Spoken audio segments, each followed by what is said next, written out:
بسم اللہ الرحمن الرحیم نحمدہ ونصلی علی رسولہ الکریم۔ محترم سامعین، آج جو دعا شیئر کرنے لگے ہیں آپ سے وہ بہت ہی پیاری اور خوبصورت دعا ہے۔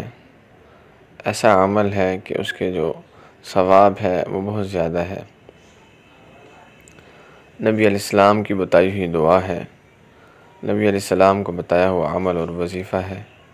ایک عمل وہ ہوتا ہے جو میں آپ کو بتاؤں یا کوئی بزرگ بتائیں یا کوئی پیر صاحب بتائیں، ایک عمل وہ ہوتا ہے ہمارے دل میں اس کی بھی اہمیت ہوتی ہے۔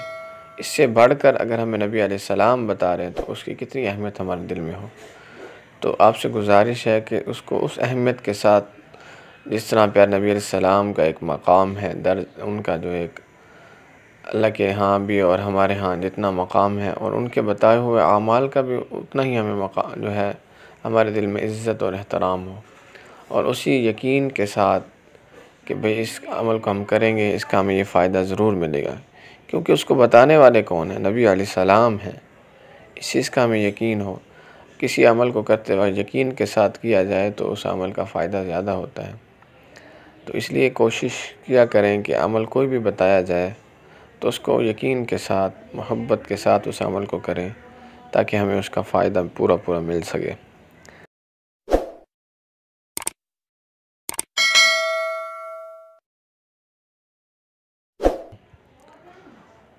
ام المؤمنین حضرت جویریہ رضی اللہ عنہما سے روایت ہے کہ نبی اکرم صلی اللہ علیہ وسلم ان کے گھر سے نماز فجر کے لیے نکلے تو وہ خود اپنے گھر کی مسجد میں بیٹھی تھی۔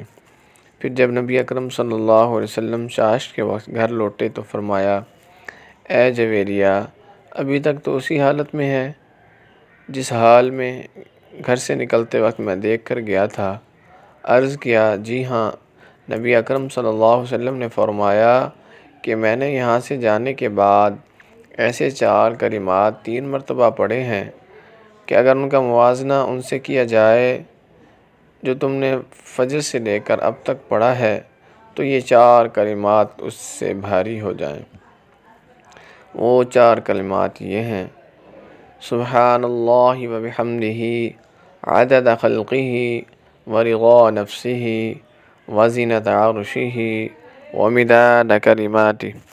سبحان اللہ و بحمدہ عدد خلقہ ورضا نفسہ وزنة عرشہ ومداد کلماتہ۔ سبحان اللہ و بحمدہ عدد خلقہ ورضا نفسہ وزنة عرشہ ومداد کلماتہ۔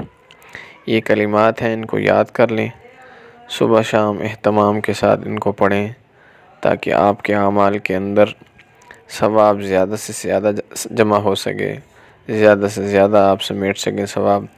دنیا کے اندر جیسے انسان کو مال کی ضرورت ہوتی ہے، آخرت کے اندر اعمال کی ضرورت ہوگی۔ جیسے دنیا میں جو ہے انسان پیسے سے اپنے کام بناتا ہے، ایک سوچ ہے کہ میں پیسے سے کام بنتے ہیں، میرے پیسوں سے ضرورتیں ہوتی ہیں۔ دنیا کی کرنسی پیسہ ہے، آخرت کی کرنسی نیک اعمال ہیں۔ ان نیک اعمال کو اختیار کیجئے اور اپنے آخرت کے خزانے کو جمع کیجئے تاکہ آخرت میں ہمیں اس کا ثواب اللہ تعالیٰ کی طرف سے زیادہ مل سکے۔ ہمارے چینل پر نئے ہیں تو ہمارے چینل کو سبسکرائب کریں، لائک کریں، شیئر کریں تاکہ ہماری حوصلہ افزائی ہو اور اسی طرح ہم کام کرتے رہیں، دوسروں کو بھی فائدہ ہو اور ہمیں بھی فائدہ ہو۔ جزاکم اللہ خیر۔